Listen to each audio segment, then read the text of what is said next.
지금 현재 여러분의 마음의 상태는 어떻습니까? 우리는 영생의 복음을 듣고 들음으로 믿고 받은 사람들입니다. 그 영생은 어떠하다는 것을 우리는 복음을 통해서 잘 알고 있는데요. 그 영생의 그 소망들이 약속하신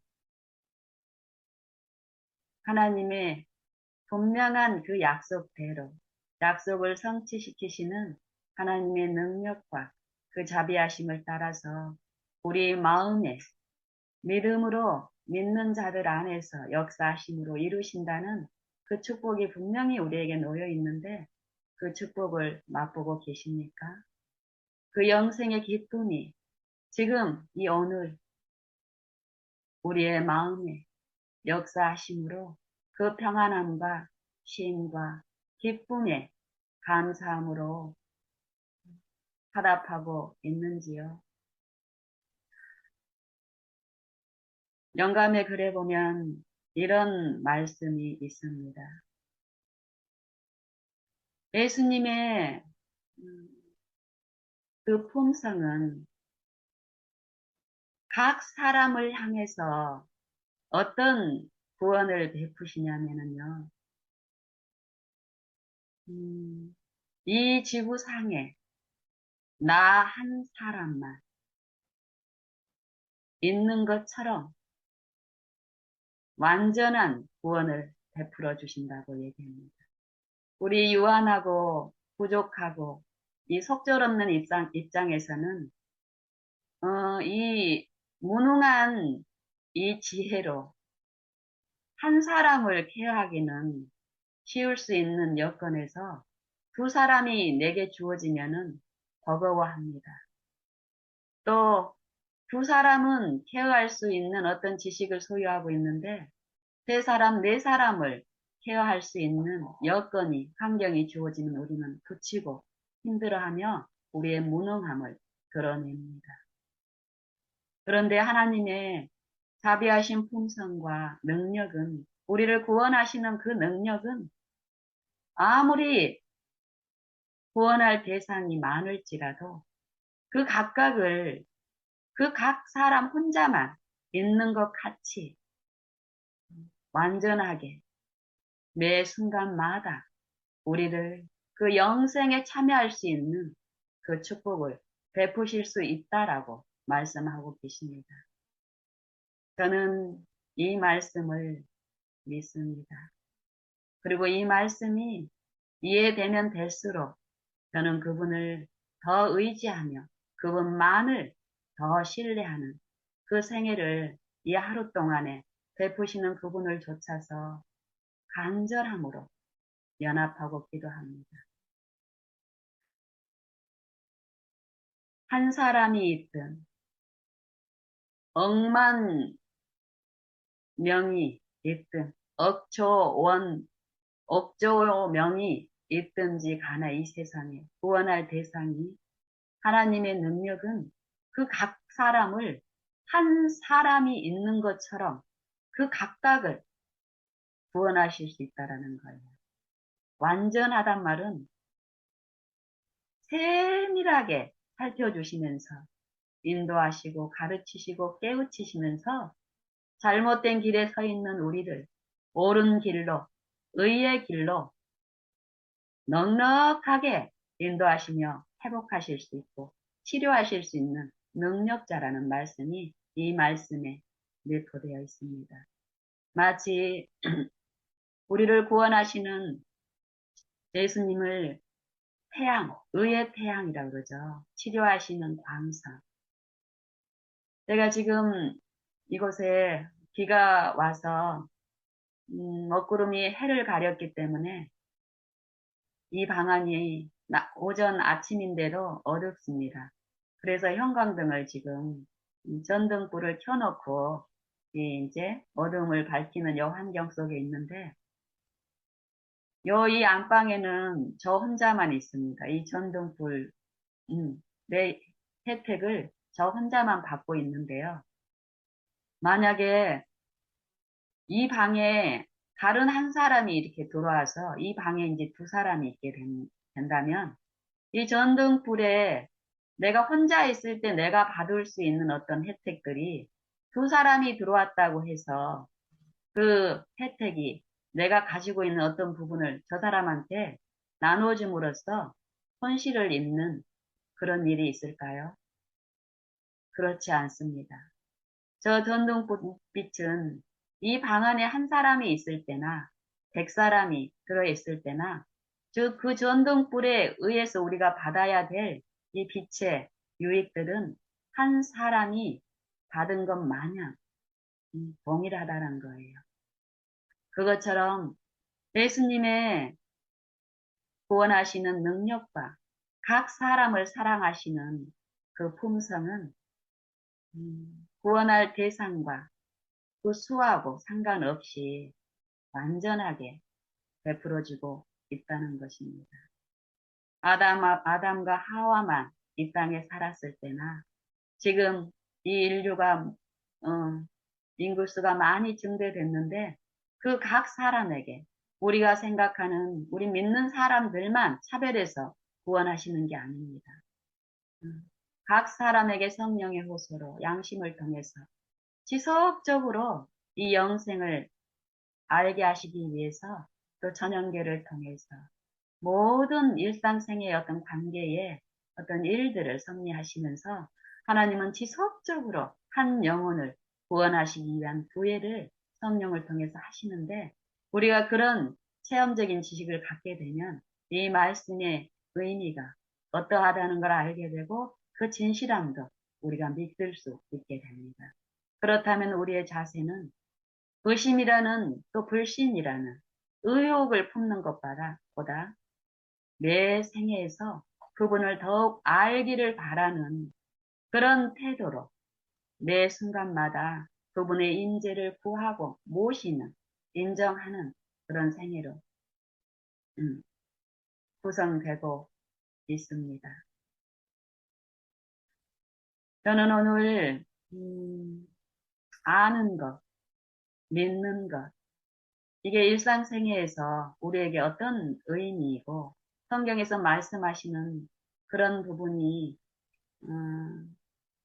어떤 것인지를 한번 함께 묵상해 보고 싶습니다.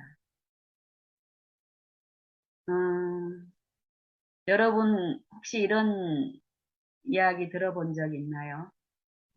제가 학창 젊었을 때 들었던 얘기인데 음, 냉동 창고에 갇힌 사나이라는 이건 실화인데요. 음, 들어본 적도 있을 것입니다. 음, 어떤 일본에서 있었던 이야기인데 어떤 젊은 사람이 냉동 탑차에 갇힌 사건이 발생했습니다. 냉동 탑차에 갇혀서 나중에 이제 발견됐는데 죽어 있었습니다. 냉동 탑차에 갇혀서 죽어 있는 요 시신을 부검해 보니까 꽁꽁 얼어서 죽어 있는 것을 알게 됐습니다. 근데 이 냉동 탑차의 기능을 또 살펴본 결과로는 이 냉동 탑차의 이 냉동시키는 기능이 고장이 나서 냉동의 기능이 가동되지 않는 냉동 탑차에 요 젊은이가 갇혀서 꽁꽁 얼어서 죽었다는 것입니다. 이 사나이는 냉동 탑차의 기능이 정상대로 가동이 되는 그 차에 만약에 갇힐 경우는 꽁꽁 얼어서 죽는다는 그 지식을 가지고 있는 사람이었습니다. 그리고 이 사람이 어떤 식으로든 우연찮게 그 냉동 탑차에 들어갔는데 이 냉동 탑차는 안에서 여고 물건을, 아니, 문을 열 수 있는 그 기능이 없는 그런 탑차였고 밖에서만 문을 열 수 있는 그런 기능이 있어서 어떻게 그렇게 들어갔는데 갇혀버린 거예요. 그리고 불안과 공포 가운데서 두드리고, 음, 어떤 생각에 사로잡혀서 어떤 빛에, 흑암의 빛에 사로잡히는 그 공포 가운데서 외부의 어떤 도움을 요청하는 그런 절규를 했겠죠. 그러는 동안에 이 사람이 알고 있는 그 지식, 이 냉동 탑차에 오래 있으면 오래 있을수록 위험해지고 몸은 굳어지고 꽁꽁 얼어서 죽게 된다라는 그 지식의 지배를 받으니까, 그 생각의 지배를 받으니까 실제로 전혀 한기가 없는 차에서 꽁꽁 얼어서 죽었습니다. 저는 이 진리의 요 말씀들이 우리 영적인 요 삶에서 우리 마음에 작용하고 비추시고 말씀하시는 이런 이 영적 사물에 대한 이해를 음, 갖고 더 그런 이해에서 깊어지면 깊어질수록 참으로 요 방금 말씀드린 이 냉동 탑차에서 한기가 전혀 없는 차에 갇혀서 꽁꽁 얼어 죽은 요 이야기를 깊이 또 이 진리를 받고 있는 우리의 상태와 비교해서 생각해 보게 됩니다. 어제도 지체들과 나누는 여러 이야기 중에서 그 얘기를 대표적으로 쉽게 어,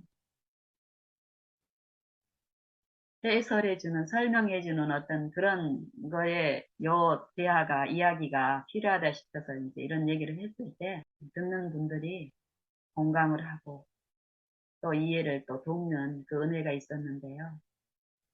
이것들을 우리가 좀 깊이 생각해 봐야 될 것 같습니다. 우리가 성경을 영생을 얻는 줄 생각하고 이 성경을 상고하고 연구합니다. 그런데 성경에서는 이 성령을 통하지 않으면 이 연구된 바가 내 삶에서 이루어지는 일들, 이런 것들이 불가능하다고 말씀을 하십니다. 우리의 상태가 하나님이 아시는 그런 참된 상태들이 성령을 통해서 들려지는 일들이 오늘 이 하루의 일상생활 동안에 분명히 각 사람에게 있습니다. 들려지고. 그런데 우리가 이 잘못된 지식, 잘못된 내가 기존에 알고 있는 그 지식의 틀에 내가 갇혀서 성령이 아닌 다른 영의 지배를 받게 되면 그 다른 영은 어떤가요? 우리 마음에 평안을 줄 수 없고 생명이 아닌 다른 영이기 때문에 그 영은 냉동 창고에 갇힌 사람처럼 건전한 이성으로 방황하지 않았다면은 또한 이 냉동 탑차에 갇혀 있을 때 그 침착한 심령 안에서 그 환경을 판단할 수 있었다면은 한기가 없는 고장난 탑차라는 것을 이해하게 됐을 테고, 그렇다면 결국 그 공포의 도가니 속에서 꽁꽁 어는 일도 없었을 것입니다. 우리가 사는 요 생애에서 우리가 보고 느끼는 이 육신적인 이 보이는 우리가 인간의 눈으로 볼 수 있는 그 세계가 전부가 아니라는 것을 우리는 들어야 됩니다.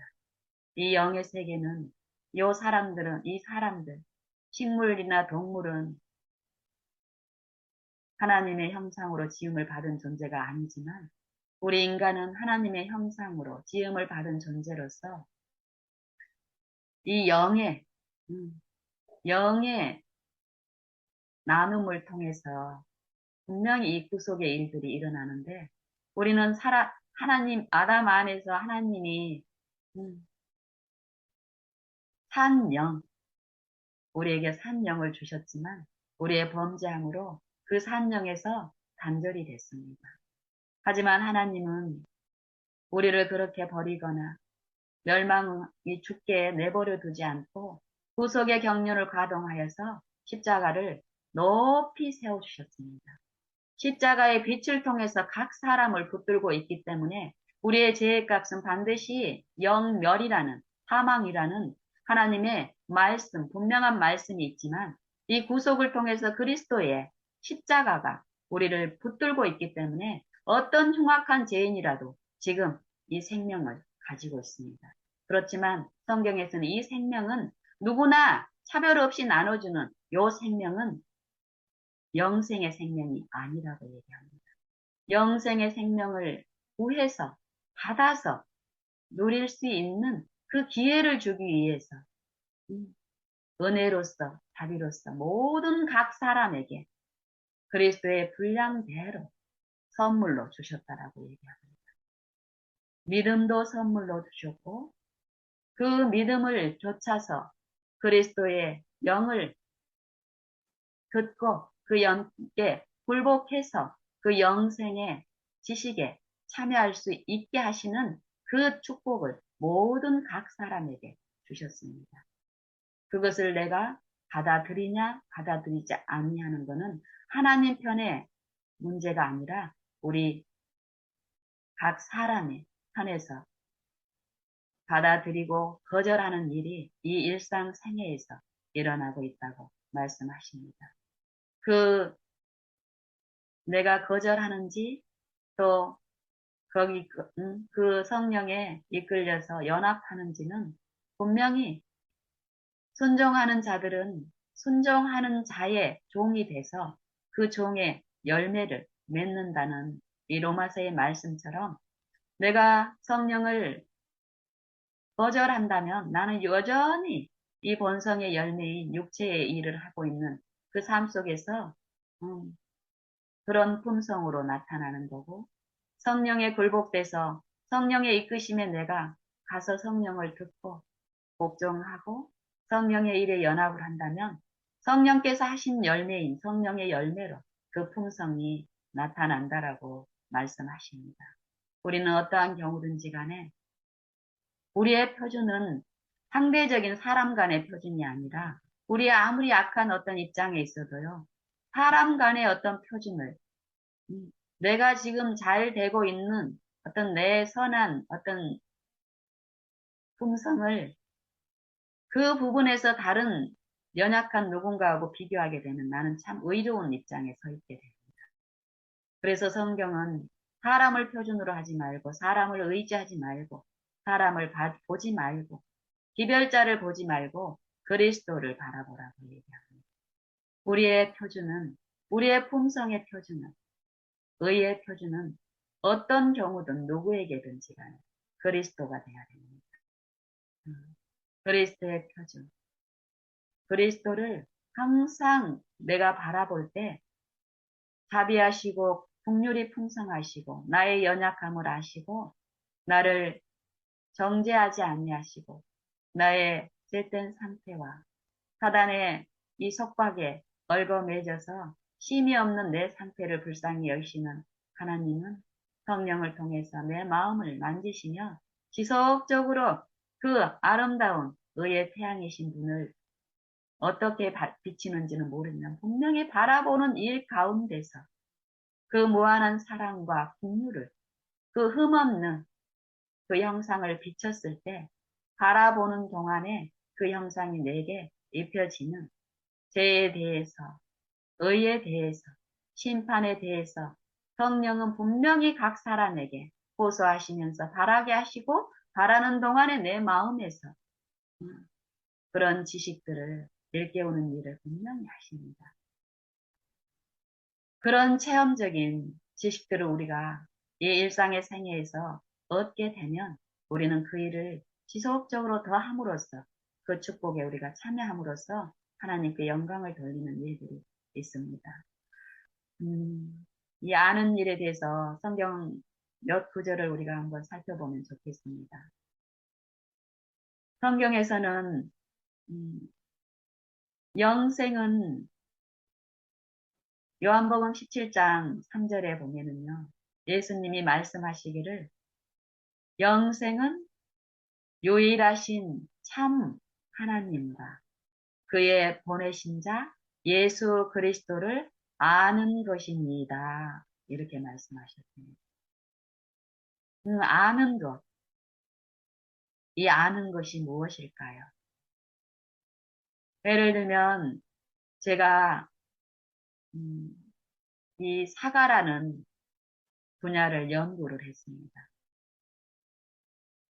예를 들면 만약에 사과라는 이 사물을 연구를 해서 모양이 어떻고 색깔이 어떻고 품종이 어떻고 품종마다 특징이 어떻고 맛이 어떻고 박사 학위까지 내가 사과에 대해서 받았습니다.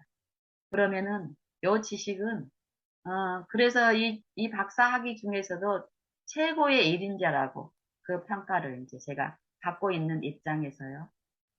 정말 우리가 알고 있는 어떤 그 이 사과에 대한 지식이라는 부분에 대해서 내가 전문가 수준으로 잘 알고 있다라고 생각을 할 수 있습니다.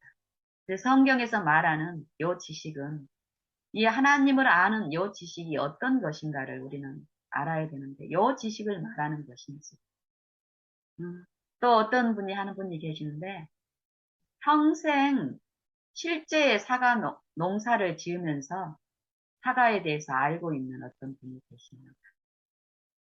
여분도 사과의 다양한 것을 큰 농장을 음, 운영하면서 실제 사과에 그냥 연구만 하신 분도 계시고 그러고 탁월해요.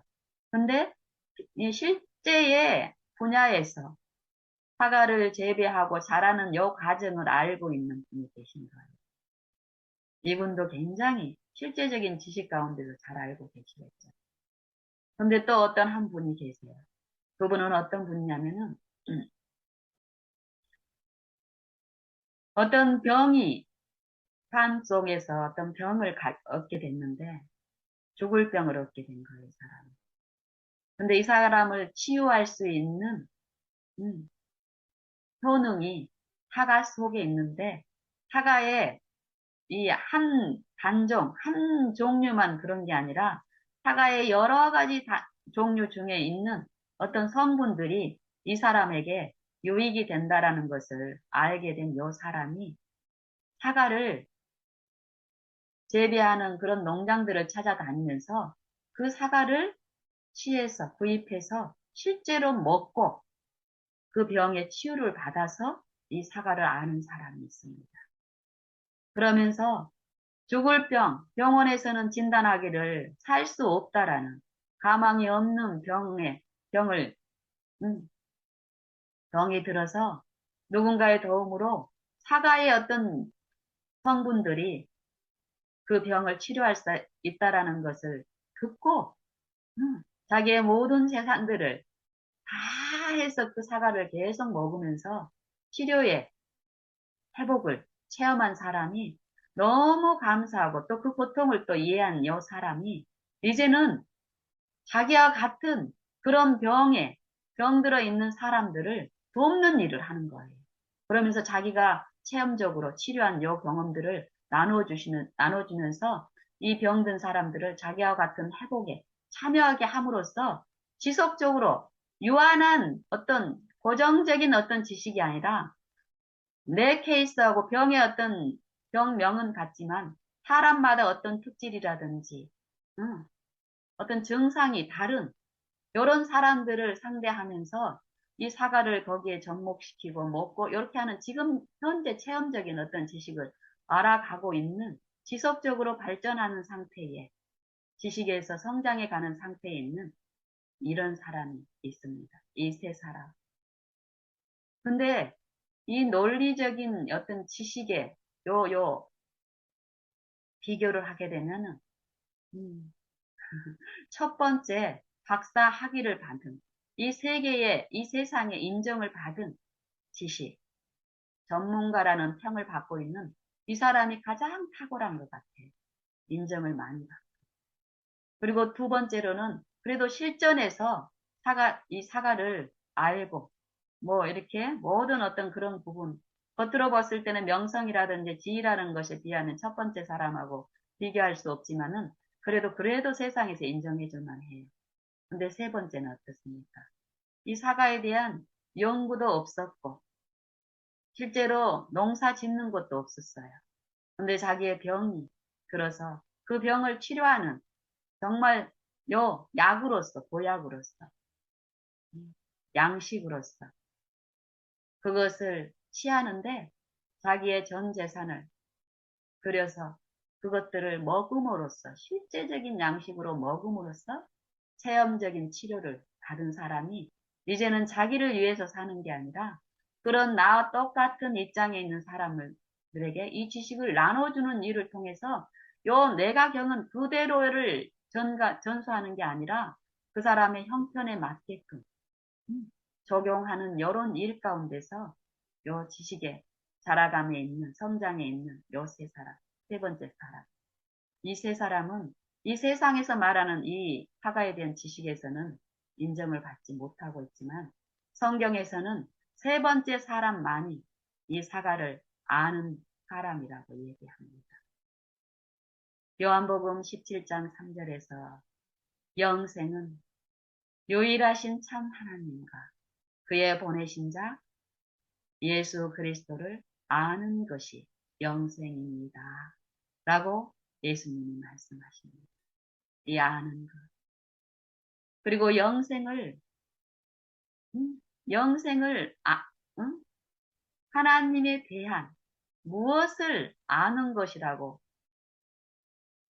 말씀하시는지를 우리는 또 성령을 통해서 들어야 돼요.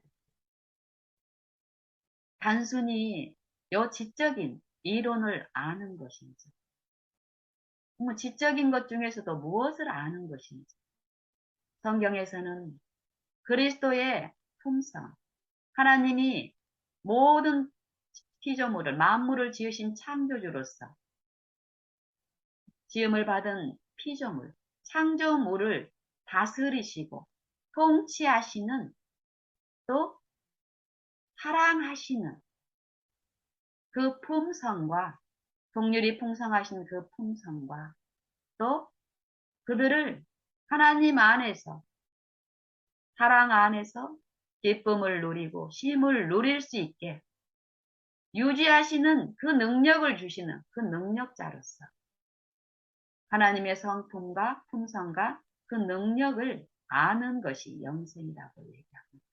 우리는 이론적으로 압니다. 예수님과 또 그의 아버지 하나님께서는 창조주이시고 또 말씀으로 창조하신 그 피조물들을 말씀으로 능력으로 말씀의 능력으로 붙드시고 그 생명을 유지시키실 수 있는 능력이 있는 전능하신 분이라는 것을 알고 있습니다. 그뿐 아니라 하나님의 그 생명에서 끊임을 당한 우리 사망에 처한 죄인들을 구속하시는 그것 또한 말씀의 능력으로 구속하시는 구속주라는 것도 우리가 알고 있습니다. 그 아는 지식이 내 삶 속에서 아는 것이 영생이라고 그랬는데 내 삶에 영생을 주고 있는지를 우리는 분명히 지금 더 늦기 전에 성령을 통해서 살펴야 됩니다. 더 늦기 전에 나는 그 영생이 있는가? 그 영생께 내가 온전히 삼킨 바 돼서 그 안에 발견됨으로써 내가 아는 그 지식을 신뢰함으로 살고 있는지 이 육체에는 선한 것이 없고 육체의 생명은 결국 썩어 없어질 것이라는 것을 인정하고 그리스도의 그 죽음에 나를 연합시킴으로써 내 육체는 죽고 그리스도의 육체와 함께 그리스도의 부활의 생명 안에서 성령의 지배와 은혜의 법 안에서 사는 그 지식을 체험적으로 알고 나아가고 있는지 우리는 지금 살펴야 됩니다. 아는 것이 영생이라고 말씀하신 예수님께서는 요한복음 6장에서 영생에 대한 그 소망을 가지고 있는 백성들에게, 사람들에게 끊임없이 영생을 원하고 소유하기를 원하면서 하나님의 말씀과 성경과 율법을 그 지식이 그 어느 민족보다도 음? 어느 나라보다도, 족속보다도, 그 방언에 속한 사람들보다도 영생이 율법을 순종하며 이르러 온다라는 그 지식을 가지고 있는 그 백성들이 그 삶의 전체에 율법으로 이렇게 구성이 되고 비춰지는 그 삶을 사는 사람들이 아직까지 영생이 무엇인지를 소유하지 못한 그들이 예수님께 나아서 묻습니다. 너희는 썩는 양식을 위하여 일하지 말고 썩지 않게 영생하도록 있는 그 말씀을 위해서 하라는 그 말씀을, 그 복음을 들었을 때 그들이 그 말씀의 뜻을 이해하지 못하고 그러면 우리가 이 영생의 일을 베푸시는 하나님의 그 일에 참여하기 위해서 하나님의 일은 무엇입니까? 라고 물어요. 우리가 무엇을 하여야, 어떻게 하여야 하나님의 일을 할 수 있습니까? 그런 그들에게, 우리에게 예수님은 말씀하십니다. 하나님의 보내신 자를 믿는 것이 하나님의 일입니다. 영생은 믿음으로 주어진다라고 얘기하고 믿음으로 이루어진다라고 말씀하십니다. 아는 것이 영생인데 또 이 영생이 믿는 일을 통해서 우리가 소유할 수 있다라고 말씀하십니다. 믿을 때에 영생이 우리 안에 이루어지고 그 영생이 우리를 하나님과 하나 되게 하는 그 조화로운 율법이 내 생에 이루어지는 그 축복을 이루신다라고 얘기합니다. 그리고 고린도후서 14 고린도후서가 아니라 에베소서 4장 13절에 보면은 우리가 하나님의 아들을 믿는 것과 아는 것에 하나가 돼서 우리가 다 하나님의 아들을 믿는 것. 이 믿는 일이 하나님의 일이고 이 믿는 일을 통해서 각 사람에게 믿는 자 안에 믿은 그대로 그 말씀이 내 안에서 성취되는 요 믿는 것과 그걸로만 끝나는 게 아니라 아는 일에 다 하나가 돼요. 온전한 사람을 이루어 누가 표준이에요? 그 온전한 사람의 표준은 그리스도가 되는 거예요. 그리스도의 장성한 분량이 충만한 데까지 이르르니 우리를 회복하시는 분은 우리를 그냥 지금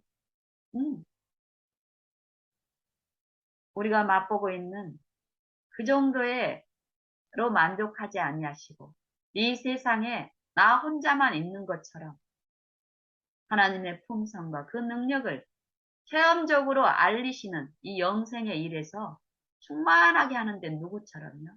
그리스도의 장성한 분량에 이르기까지 이 수명, 태어나서 잠들기까지 그런 은혜를 베푸시는 일을 각 사람에게 차별 없이 베풀고 계십니다.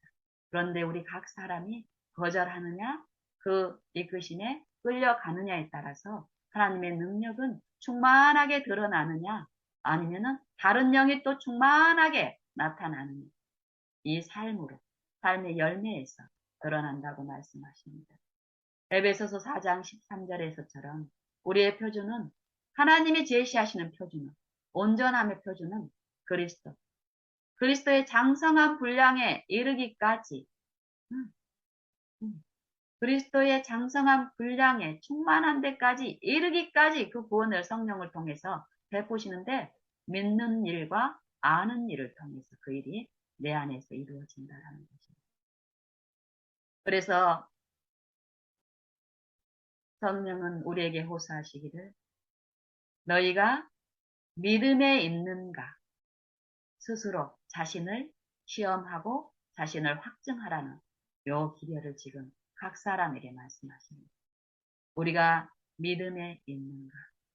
이 믿음은 무엇이 기준이 돼야 되고 무엇이 원칙이 돼야 됩니까? 우리가 아는 지식이 아니라 그리스도의 말씀을 들음으로써 믿음이 내 마음에 있다라고 얘기합니다. 항상 말씀, 하나님의 품성의 사본인 이 율법의 완성이 사랑인데 이 사랑이 온전하여질 때 우리 마음속에 죄로부터 이르러 오는 율법의 저주인 두려움이 사라지는 심판, 하나님 앞에 흠없고 거룩하고 흠없이 설 수 있는 그 심판을 준비하시는 것은 이 일상생애에서 항상 그리스도의 표준, 십자가로부터 흘러나오는 하나님의 긍휼하신 그 풍성, 자비가 풍성하시구나 순결하신 그 의가 표준이 돼서 바라보는 일 가운데서 분명히 제시됩니다. 마음속에 약속하신 말씀대로. 그래서 우리는 실제로 이 믿음의 시련, 이 일상생애에서 일어나는 여러 시험 가운데서 그 시험하는 그 영에, 그 유혹에 속살거림에 빨려가는 이 본성적인 부분에서 그리스도를 부르고 모시는 이 바라는 요 믿는 일, 이 믿는 일을 통해서 우리가 그 성령의 우리 마음속에 비추시고 이루시는 그것을 우리가 인내를 이루면서 체험을 했을 때 우리는 그때 체험적으로 말씀에서 말씀하신 그 약속들이 어떻다라는 것을 알게 됩니다. 이 체험이 오기 전에 이론적인 그 부분은 또 과거에 내가 체험했던 부분이 지금 살게 하지 않습니다. 우리가 믿는 하나님은 지금 살아계신 항상 영원 전부터 영원까지 항상 현재로 계신 하나님. 그리고 만드신 만물을 그 생각과 구성과 뜻과 그 마음의 중심까지 우리가 사람의 겉모습을 보는 것처럼 하나님의 그 능력과 지혜는 각 사람의 생각과 뜻까지 지금 현재 아시고 바라보시고 도우실 수 있는 그런 능력입니다. 그런 분이 그런 분이 어떠한 분이라는 것을 성령을 통해서 바라보는 자들 안에서 믿고 알기를 원하는 자 안에서 분명히 그 일을 하고 계십니다. 그래서 우리가 아는 것, 이 아는 것이 성경에서 말씀하시는 아는 것, 또 우리가 믿는 것이 성경에서 말씀하시는 그 믿는 일과 일치되어 있는지를 우리는 살펴야 됩니다. 그리고 우리가 아는 요 지식들, 성경의 지식들, 이스라엘 백성들이 그리스도 당시에 이스라엘 백성들이 율법의 지식으로는 완전했습니다. 율법으로는 바리새인이요 율법의 의로는 흠이 없는 자로라 라는 사도 바울의 고백처럼 너희가 바리새인과 서기관들의 의보다 너희 의가 더 낫지 않으면 결단코 천국에 들어가지 못하리라 하신 말씀대로 이 사람이 이룰 수 있는 의, 하나님의 의가 아닌 이 사람이 자기 행위로 이룰 수 있는 의 중에 가장 높은 의가 서기관과 바리새인의 의였습니다. 지금 우리가 가지고 있는 그 의는 자랑하는 그런 의들은 이 서기관과 율법사들과 바리새인들이 자랑하고 예식적인 신앙을 하고 형식적인 신앙을 하면서도 그 기만 가운데서 끊임없이 충동 가운데 자랑했던 그리고 그 의의 표준이신 분 앞에서 그분을 거절하고 십자가에 못 박으면서까지 자랑하고 높였던 그 의는 인간의 의라는 것입니다. 사단이 그리스도께 복종치 않은 그 영들 안에서 이 육체 안에서 제시하는 초자연적인 의지만 그것은 절대 생명을 줄 수 없는 사망의 무늬를 숨긴 감추인 거짓 의라는 것입니다. 거짓 생명. 우리가 혹 그런 거에 빠져 있지는 않은지 살펴야 됩니다. 살펴주심을 간구해야 되는 열렬한 기도의 시간들이 지금 필요합니다. 저는 그렇습니다. 내 상태, 내 모든 이론들, 내가 어제까지 아무리 하나님과의 관계에서 큰 축복과 평안을 누렸다 할지라도 어제 것은 지나간 것입니다. 지금 이 현재 여전히 그리스도의 장성한 분량에 이르게 하시기 위해서 각 사람에게 비치는 그 빛은, 의의 빛은 지금 비추고 있다라는 그 호소에 이끌려서 지금 바라보는 일을 합니다. 그리고 내 속절없음을, 내 무가치함을 그리스도가 내게 나눠주시는, 입혀주시는 그 의의가 없이는 내가 어떠한 하나님을 아는 일이나 믿는 일이나 그 지식에서 자라가는 일도 있을 수 없다는 성경의 지식대로 나를 낮추고 모든 일에서 나를 부인하고 이 육체를 통해서 속살거리는 그 생각에서 죽어버리고 그리스도를 인정하고 부르짖고 하는 그 일상의 일들 가운데서 하나님은 약속하신 대로 바라보고 믿는 동안에 믿는 그 믿음대로 마음에 긍휼을 입혀주시고 마음의 의를 주심으로써 화평과 쉼을 나누어 주심을 저는 만집니다. 그래서 저는 이 한 날만 삽니다. 한 날 중에서도 지금 이 순간만 그리스도의 나의 모든 생각과 전 존재, 나의 연약함과 내 속 생각의 모든 흐름과 세미한 이 변화까지도 감지하시고 통찰하시고 보실 수 있는 그분을 제가 모셨을 때 그분은 나를 정죄하는 분이 아니라 나를 도우시고 살리시는 분으로서 그 지식들이 입혀졌을 때 그 시험의 기간을 보내고 나면은요, 내 마음에 하나님을 아는, 신뢰하는 그런 것들이 있음을 어떻게 아냐면요, 일단 평안으로 알죠, 심.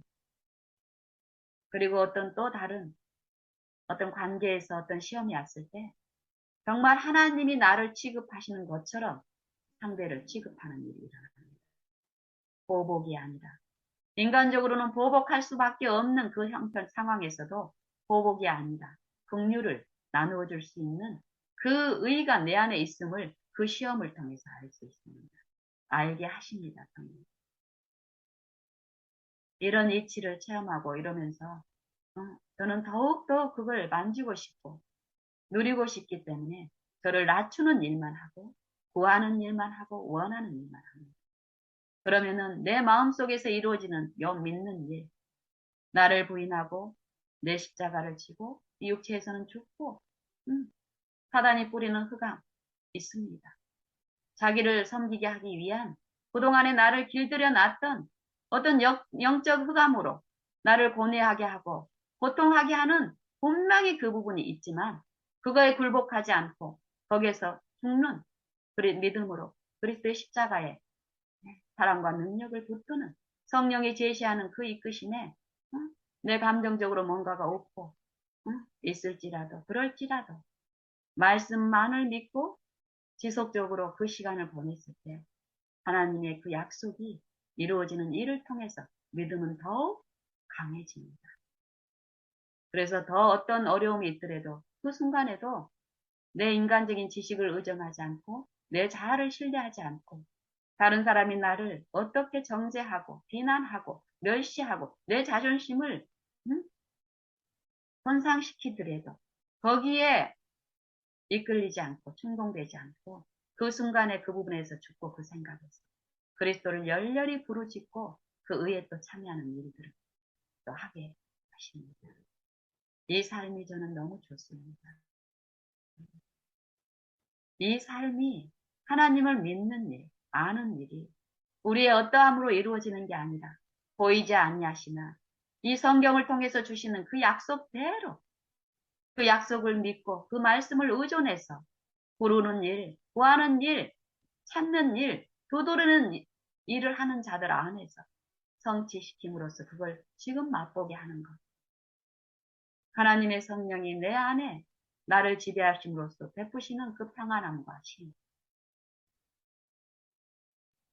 참 좋습니다. 그래서 나누고 싶습니다. 그래서 저는 내 생애에서 만나는 그 이웃들을 예전에는 차등을 줬던 것이 점점 저는 차별이 없습니다.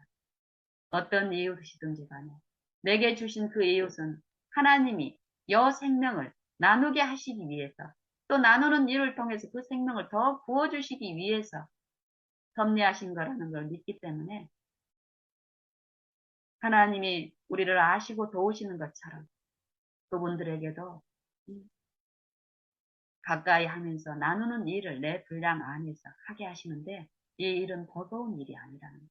분명히 이 육체의 수고가 따르고 그들의 어떤 연약함으로써 공격을 받는 어떤 이런 부분들이 분명히 있지만 그걸 그 은혜 안에서 감당케 하시는 힘을 받으면서 하는 일들은 그거를 넉넉히 이기게 하시고 기쁨으로 모든 견딤과 오래 참음을 주시는 그분의 풍성한 은혜 안에서 이루는 요 일들이 참 좋습니다. 더욱 하고 싶습니다. 그리고 나의 부족을 주님께 감추는 법을 더 배우고 싶습니다. 사도 바울은 고린도 후서 10장에서 이런 말씀을 하십니다. 고린도 후서 10장 3절에 보면은요. 이 육체, 외관으로 보면은 그 안에 하나님의 영이 있는지 없는지는 그 영의 지배를 받고 있는지 없는지 영생이 있는지 없는지는 외관의 모습으로는 알 수 없습니다. 그렇지만 어떤 요 외관 안에서 이루어진 요 싸움의 내용들을 얘기를 하면서 말씀하시면서 이 영적인 요 안의 싸움들이 어떤 걸로 이루어진지를 얘기하고 있는데 고린도후서 10장 3절에 보면은 우리가 육체에 있어 행하나 외관으로 보면 다 똑같은 육체지만 육체 안에서 두 영의 싸움에서 내가 어디에 종이 되어 순복하고 있느냐에 따라서 그 싸움의 내용은 다르다는 거예요. 내가 육체에 있어 싸우나 우리의 싸우는 병기는 육체에 속한 것이 아니에요. 육체에 속한 것이 아니에요. 저 밖에 있는 하나님을 모르는 그런 사람들하고 얘기하는 게 아니에요.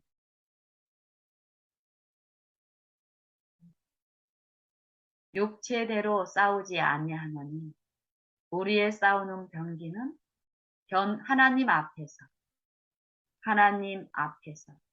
이 구속사는 우리의 안목이 아니라 주권자이신 구속주의 이 눈앞에서 하나님 앞에서 견고한 진, 이 견고한 진을 하는 강력이 우리의 무기라고 하는 것입니다.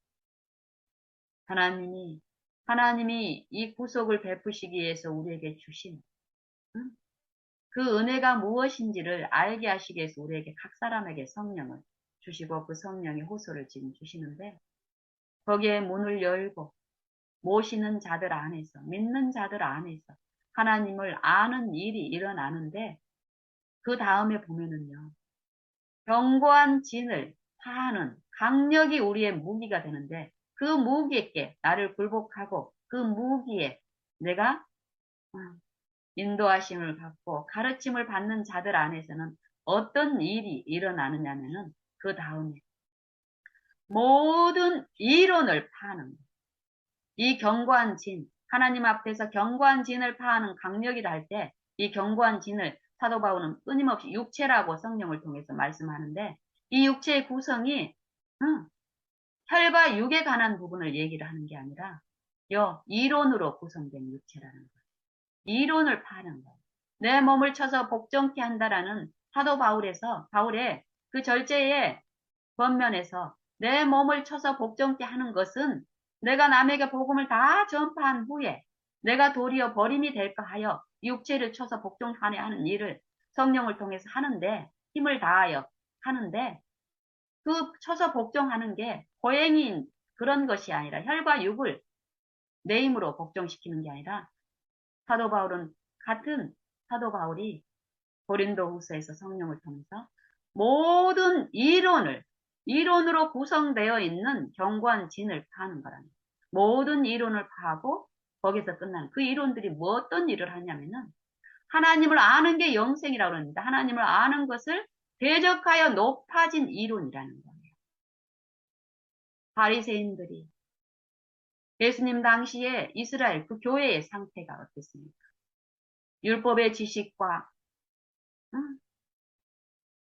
많은 이론들을 가지고 있었지만은 실제로 그 이론을 알고 있는 체험적인 영생에 참여하는 그 지식들이 아니었는데 그 지식들은 결국 어떻습니까? 영생이신 분을 대적하고 죽이는 일을 한다라는 거예요. 이 육체, 우리 자아도 마찬가지입니다. 이 자아를 구성하는 이론들, 내가 신뢰하고 있는 어떤 생각들, 이론들, 그것들은 아무리 겉으로 보기에 성경적이고 지식적인 것이지만 성경에 영생을 줄 수 있는 내용들이지만 그 내용들은 사단의 영도 줄 수 있는 것들입니다. 결국 이스라엘 당시의 교회의 그런 상태는 사단의 걸작품인 것처럼 지금 마지막 교회인 이 라오디게아 교회의 실상도 똑같은 실상이라고 말씀하십니다. 그렇기 때문에 우리는 이 고린도후서 10장 3절부터 그 이하에 있는 말씀을 참으로 성령을 통해서 깊이 듣고 우리 삶 속에서 우리가 적용함으로써 우리의 실상을 알고 참된 증인에게 우리를 순종하고 굴복시킴으로써 그 증인이 내 안에서 이루시는 그 축복에 참여할 수 있는 이 하루의 일들을 같이 해 나가면 좋겠습니다. 더욱이요. 이미 그것들을 이루고 계신 분들은 더욱이죠. 그리스도의 장성한 분량에 이르기까지. 그래서 여기서도 보면은 또 그 이론들이 결국 이 자아 속에 있는, 이 육신에 속해 있는 그 이론들은 하나님을 아는 것, 영생을 얻을 수 있는 그 하나님을 아는 것을 대적하여 높아진 그 이론들이고, 결국 그 이론들이 뭘로 구성이 됐냐면은 생각들로 구성이 되어 있다고 합니다. 모든 생각을 잡아서 그리스도께 복종케 하는 감력이라고 얘기합니다. 이 생각, 육신의 생각과 영의 생각. 로마서 8장에서는 그 얘기를 하시죠. 육신을 좇는 자들은 육신의 생각을, 영을 좇는 자들은 영의 생각을 하나니. 영의 생각은, 성령의 생각은 생명과 평안이요. 육신의 생각은 사망이다. 육신에 있는 자들은 하나님을 기쁘시게 할 수 없나니. 요 생각을 얘기하는데, 이 생각, 모든 생각을 사로잡아서 그리스도께 복종케 하는 것. 우리가 그리스도를 믿고 그리스도는 나의 구주입니다. 요 말로 시인하는 요걸로 하나님은 우리를 인정하는 게 아니라는 거예요.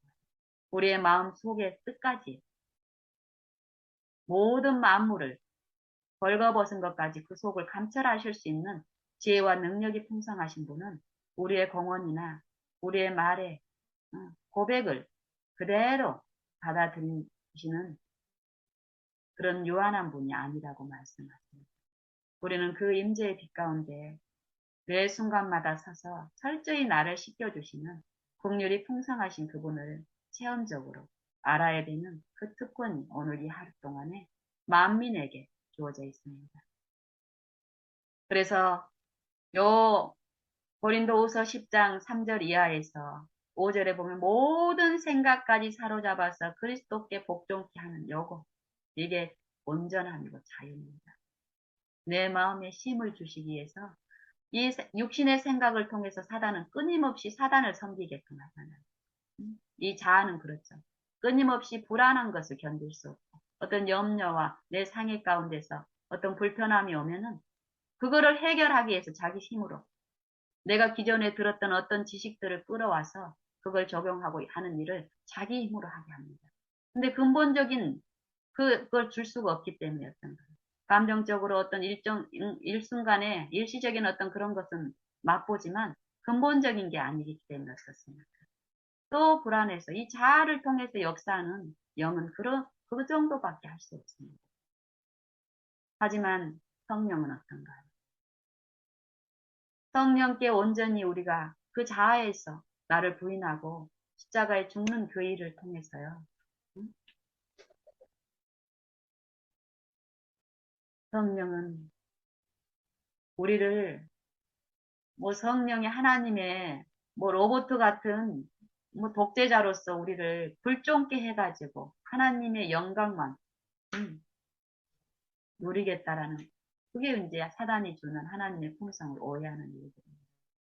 그것들이 씻겨져야 되는 일들이 그리스도께 생각까지 부인할 생각까지 그리스도께 복종케 하는 일이 이 생애 가운데서 내 매 생애마다 내 자아가 나를 지배하는 이 일상의 실전의 필드에서 예수님을 부르고 구하는 일을 통해서 성령을 내 마음에 모심으로써 성령이 주권이 돼서 나를 죄에 대해서 의에 대해서 심판에 대해서 일깨우시고 바른 길을 제시하고 갈 수 있는 힘을 주시면서 이기게 하시는 거기에 참여를 했을 때 온전히 이 사단이 육체를 통해서 자아를 통해서 속살거리는 그 생각들 그 영들에서 내가 어때 죽게 되는 일이 있고 그리스도께 온전히 복종케 하는 역은 완전한 자유잖아요.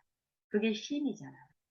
그러면 쉬면은 이 물리적인 육체에서 이루 아무 일도 의무도 안 하는 게 아니라 이제 의무를 즐거움으로 즐거움으로 하나님의 그 의를 통해서 하나님과 조화되고 율법과 하나 되는 그 생애는 즐거운 생애라는 거예요.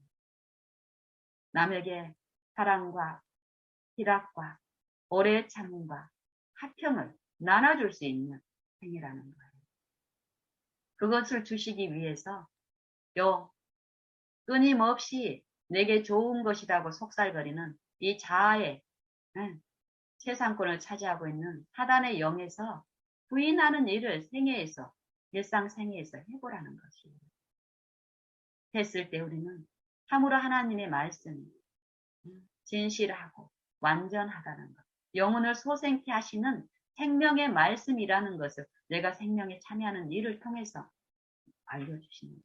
그러면 우리의 믿음은 말씀을 의존하고 하나님을 믿는 믿음은 어떨까요? 자라갑니다. 그렇기 때문에 우리가 요 생애 가운데서 그리스도를 부르는 일, 앙망하는 일, 여호와를 앙망하는 자는 새 힘을 얻으리니 요 이 새 힘도 어떤 힘인지를 우리는 그리스도께 복종해서 그 성령의 일에 참여하지 않는다면 요 새 힘을 엉뚱하게 또 생각합니다. 잘못된 생각들. 결국 하나님이 우리에게 주시는 의는 결국 그리스도의 품성을 말씀을 하시는데 그 품성을 소유한 사람들은 이 생애에서 실제 어떤 힘을 성령에 의해서 의무를 감당하는데 이전에 격동하고 원망과 시비와 불평과 이런 격동 가운데서 의무를 감당하게 하는 것이 아니라 화평과 온유함과 친절과 쉼과 기쁨 안에서 감당하는 그 힘 가운데서 하게 하는데 그게 신의 성품을 나눠주신다라는 의를 나눠주신다라는 것입니다. 우리 다 같이 차별이 없으신 분, 나 혼자만 이 세상에 있는 것처럼 완전하게 나를 보호하시며 가르치시며 완전한 길로 인도하실 수 있는 능력이 풍성하시고 또 나를 살아가시는 국률이 풍성하시고 나의 연약함을 너무나 잘 아신 어떻게 해서요? 실제로 내 육체를 쓰시고 생애하심으로써 내 모든 연약함을 채울하셨으므로 나를 아시는 분이에요. 완전한 구원을 이루신다라는 그 말씀을 우리가 들었으니 내 삶에 믿을 수 없는 시험이 주어졌을 때 말씀만을 의존하고 내 자아의 공포나 두려움이나 염려를 부인하고 생각을 부인하고 그리스도만을 부르는 일 중에 우리의 인내를 온전히 이루시는 이 성령의 역사가 우리 안에 있어요.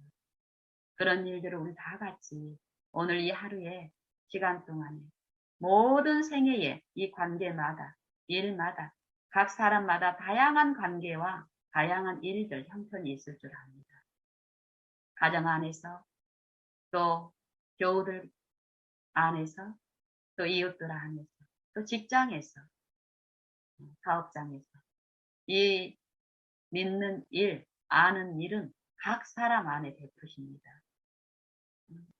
그때 성령의 호소를 양심을 통해서 호소하시는 그 음성에 이끌려서 이 축복에 우리 다 같이 참여함으로써 살아계신 하나님을 찬양하고 영광 돌리는 우리 모두가 되면 좋겠습니다. 이상 마치겠습니다.